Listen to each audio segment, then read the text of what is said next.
রক্তাক্ত সংগ্রাম হলে রক্তাক্ত সংগ্রাম করতে হবে, কিন্তু আল্লাহর জমিনে বাতিলদের তাদের মতবাদ চাষাবাদ করতে দেওয়া যাবে না।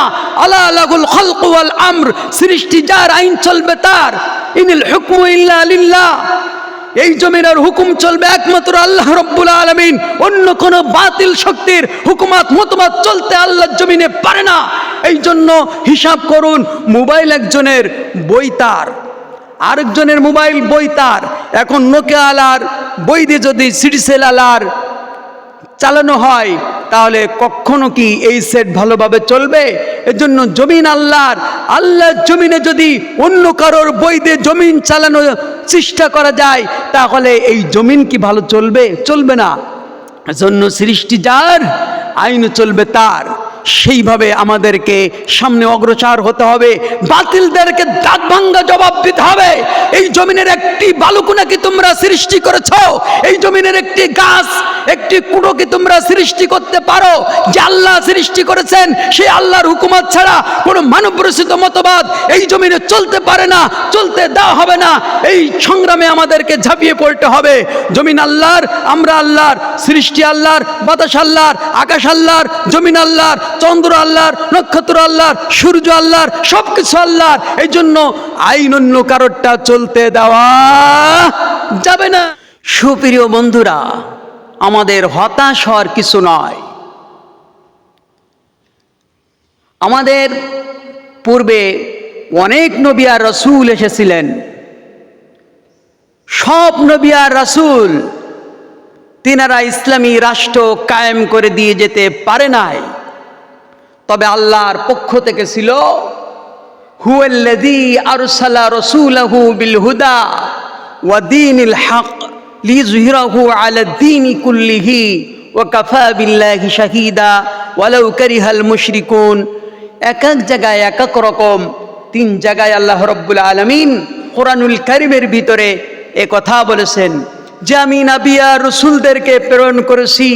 মূল একটা উদ্দেশ্য রয়েছে, সেটা হলো সকল মতবাদ, সকল আদর্শ, সকল দিন, সকল রাস্তা, সকল ইজম, সকল তরিকার উপরে আমার আল্লাহর সঠিক দিন, হিদায়াতপূর্ণ দিন, এটাকে বাস্তবায়ন করে দিতে হবে। সবগুলো উপড়ে দিতে হবে, নিচেই ফেলাই দিতে হবে, আর আমার দিনকে বিজয়ী করে দিতে হবে। এজন্য আমি নবী আর রাসূলদেরকে প্রেরণ করেছি। বলেন সুবহানাল্লাহ। এই দায়িত্ব নবী আর রাসূলরা পালন করতে গিয়ে অধিকাংশ নবীরা রাষ্ট্র ক্ষমতা নিতে পারে নাই। এর জন্য কোনো নবী আর রাসূল দায়ী নয়।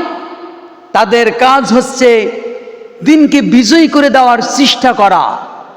আর মহান আল্লাহ যদি রাষ্ট্র ক্ষমতা দেন, তিনি রাষ্ট্রের মাধ্যমে ইসলামী আইন, ইসলামী হুকুমত বাস্তবায়ন করতে সুযোগ পান। হযরত নূহ আলাইহিস সালামের কথা চিন্তা করুন। নূহ আলাইহিস সালাম ৯৫০ বছর দাওয়াত দিয়েছেন। মুষ্টিময় কিছু মানুষ ঈমান নিয়ে এসেছেন। ১০০ মানুষকে ঈমান আনতে পারে নাই, ১০০ মানুষ হিদায়াত হতে পারে নাই। এই মুষ্টিময় মানুষকে ৯৫০ বছর ধরে দাওয়াত দিয়ে ঈমান আনালেন।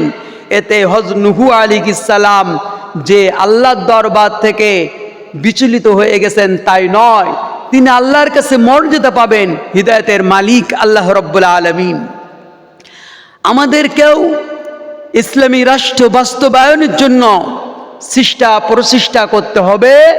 যদি ইসলামী রাষ্ট্র কায়েম করে দিতে আমরা পারি, তাহলে তো আমাদের সুনাই সোহাগা। আর যদি আমরা বাস্তবায়ন করার চেষ্টা করতে করতে মরে যাই, তাও আমাদের সুনাই সোহাগা।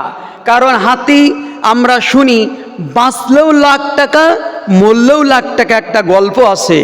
এজন্য আমাদের ইসলামী রাষ্ট্র কায়েম করে দিতে পারলেও আমাদের জান্নাত, আর ইসলামী রাষ্ট্র কায়েম না করতে পারলে চেষ্টা করতে করতে মরে গেলেও আমরা জান্নাতি।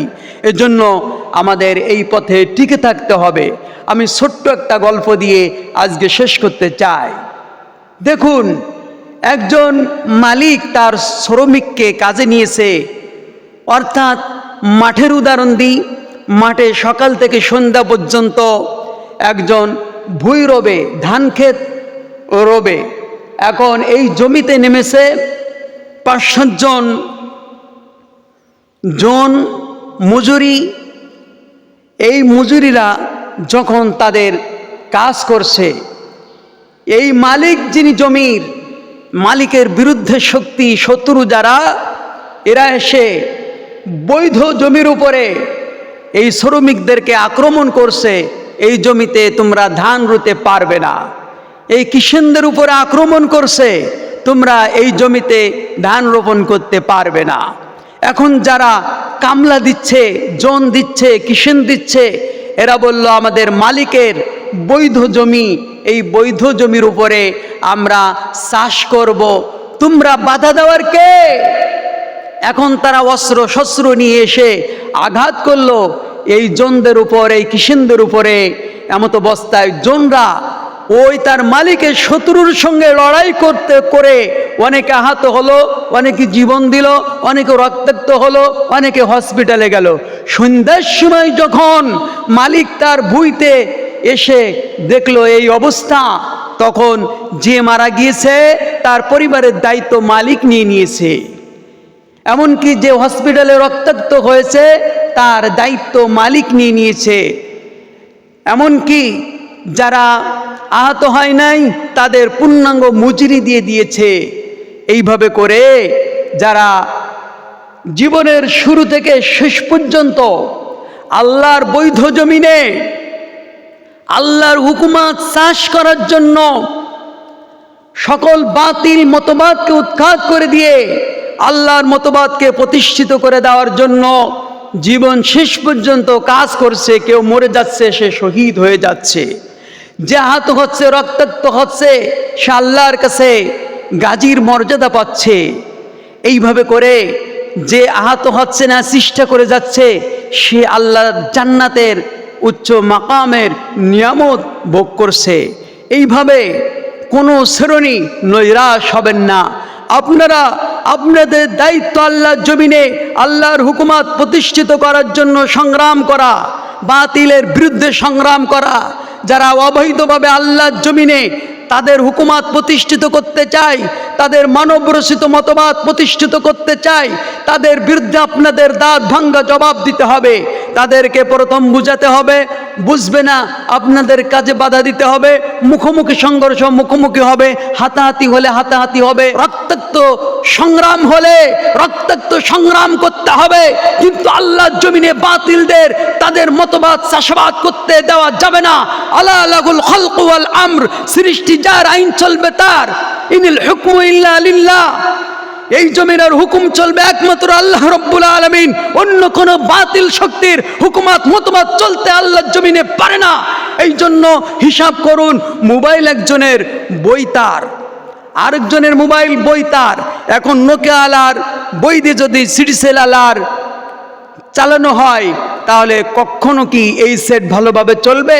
এজন্য জমিন আল্লাহর, আল্লাহর জমিনে যদি অন্য কারোর বই দিয়ে জমিন চালানোর চেষ্টা করা যায়, তাহলে এই জমিন কি ভালো চলবে? চলবে না। এজন্য সৃষ্টি যার, আইন চলবে তার। সেইভাবে আমাদেরকে সামনে অগ্রসর হতে হবে, বাতিলদেরকে দাঁত ভাঙ্গা জবাব দিতে হবে। এই জমিনের একটি বালুকণা কি তোমরা সৃষ্টি করেছো? এই জমিনের একটি গাছ, একটি কুঁড়ো কি তোমরা সৃষ্টি করতে পারো? যে আল্লাহ সৃষ্টি করেছেন, সেই আল্লাহর হুকুমত ছাড়া কোনো মানব রচিত মতবাদ এই জমিনে চলতে পারে না, চলতে দেওয়া হবে না। এই সংগ্রামে আমাদেরকে ঝাঁপিয়ে পড়তে হবে। জমিন আল্লাহর, আমরা আল্লাহর, সৃষ্টি আল্লাহর, বাতাস আল্লাহর, আকাশ আল্লাহর, জমিন আল্লাহর, চন্দ্র আল্লাহর, নক্ষত্র আল্লাহর, সূর্য আল্লাহর, সবকিছু আল্লাহর। এই জন্য আইন অন্য কারোরটা চলতে দেওয়া যাবে না।